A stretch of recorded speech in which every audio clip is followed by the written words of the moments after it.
So we're at the Cairns airport. We just got off the plane and just had something to eat and stopping by. Now we're just waiting for our tour bus to come, pick us up, go to the hotel. You know, just chill for a bit before we go on our first tour today.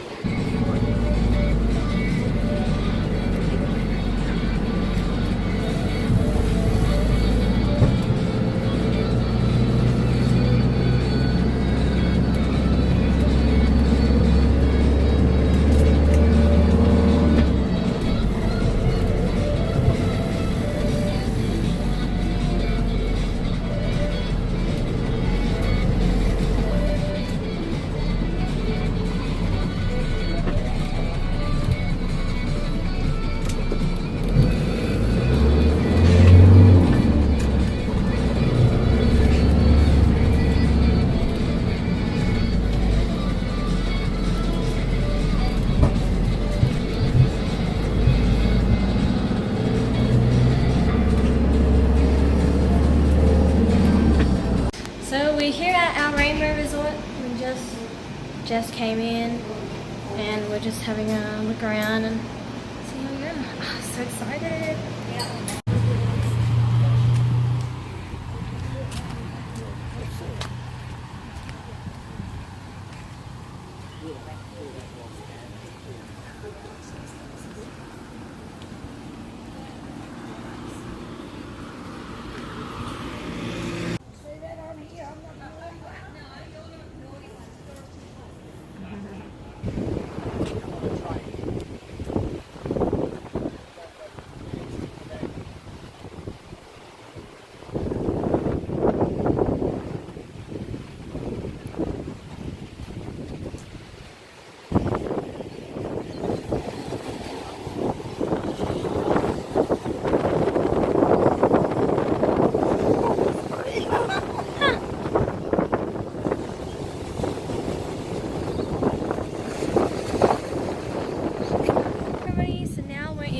Cove Jetty, and you know, I'm just enjoying the beautiful ocean view. You know, we've got a lovely beach behind us here, and an island as well, and a long jetty, which I'm not gonna walk because it's way too long, and I'm also very tired after hopping off an airplane today. You know, just to come and see this. So I'm really exhausted, but the view is so good.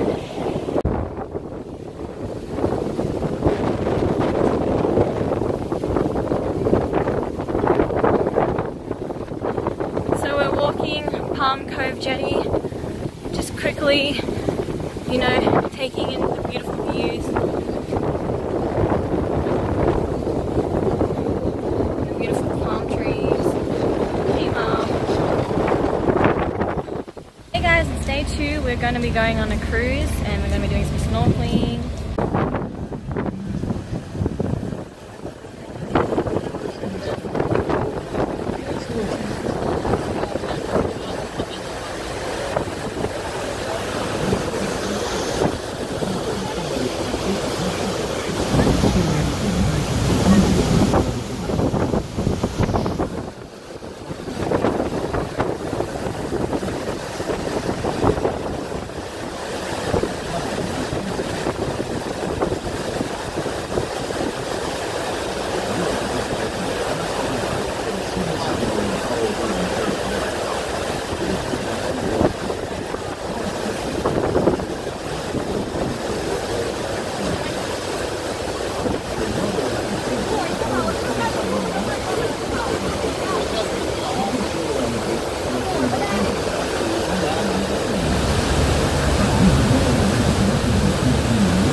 Those other little yellow fish, again, one of the smaller fish species, but some of the other fish will be growing bigger over time.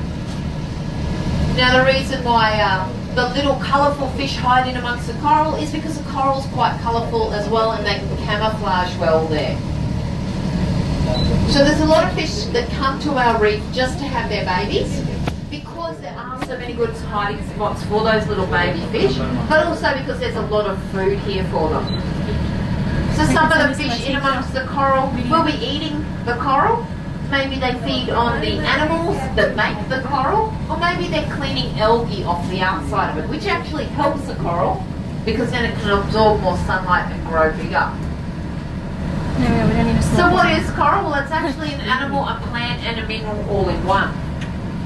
Every piece of coral that you see is home to thousands of little animals. These animals are called coral polyps, and they're exactly the same as a jellyfish, only smaller. They're in the same family. A coral polyp has tentacles and stinging cells, just like a jellyfish. That's why we tell people not to touch the coral. It can sting you, just like a jellyfish does. And they'll also see through like a jellyfish. So the colours that we see in the coral actually come from a microscopic algae, a tiny little plant that lives inside of the polyp's body. It lives in there not only providing those polyps with their beautiful colours, but also with 90% of their energy. And of course our algae makes energy from sunlight, just like any plant, which is one of the reasons why most coral occurs in shallow, clean water where the sunlight can filter through. So most corals do have this symbiotic algae living inside them, helping to feed them and giving them their beautiful colours. In turn, the coral polyp's waste product helps to feed the algae. So that's why it's a symbiotic relationship. They need each other to survive. But then we have to remove them from our reef. That's the only species that we remove though, because all of our fish and other species are protected. So we've come to the area where we feed the fish folks. So I'm going to go upstairs and put some food in the water, and then I'll come back down and introduce you to the different species. Just before I go upstairs, I'll point out our largest, most aggressive fish, the giant trevally. That's that big black fish there. So the giant trevally can reach 1.8 metres, 80 kilograms, so that's a small boy we got there. And it can travel over 100 kilometres an hour in a short burst. I'll go up, put some food in the water. You can watch the way he moves so fast along the windows.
silver grey. So we're at the Cairns Scenic Station.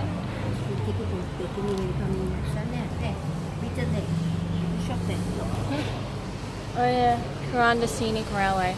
So we're going to be going on the train to go down to the village and rainforest. And then we're going to be, when we come back, we're going to be taking the cable cars down, which is going to be quite fun. Personally, I think it's going to be the best, honestly.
You can see we do have quite a collection of army ducks here. We've actually got 12 in total, and the owners started collecting them in the early 1970s, so they were one of the very first attractions here when we first opened.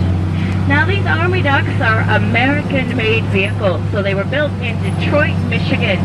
They made over 20,000 army ducks there in big factories in the early 1940s.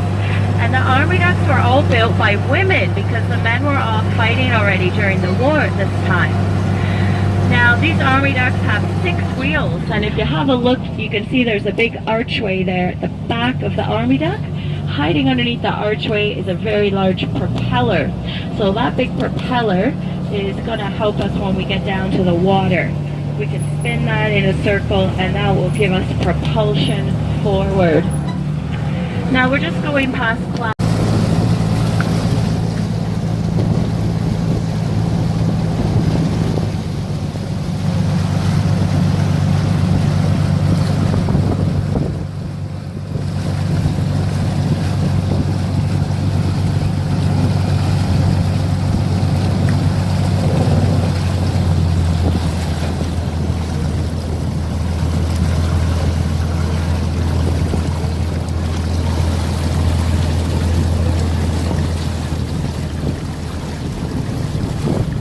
Give us a little bit of shade here and there. It's getting quite hot, so we're heading into the summer months now, and that's why you might notice some of the plants and trees looking a little bit thirsty, a little bit brown and dried out. They've just endured a long winter, a very dry winter as well, so they're ready now to get some rainfall in the coming months. Now in front of us we've got some trees that are hanging over the wall. The older male water dragons will chase away younger ones if they're in their territory. Now I mentioned the termites.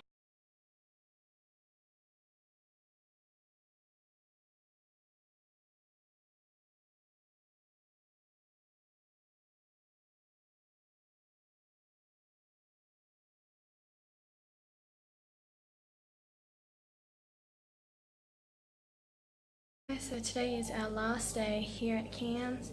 and I'm going back to Sydney tomorrow morning, so I will catch you guys then too. So good night.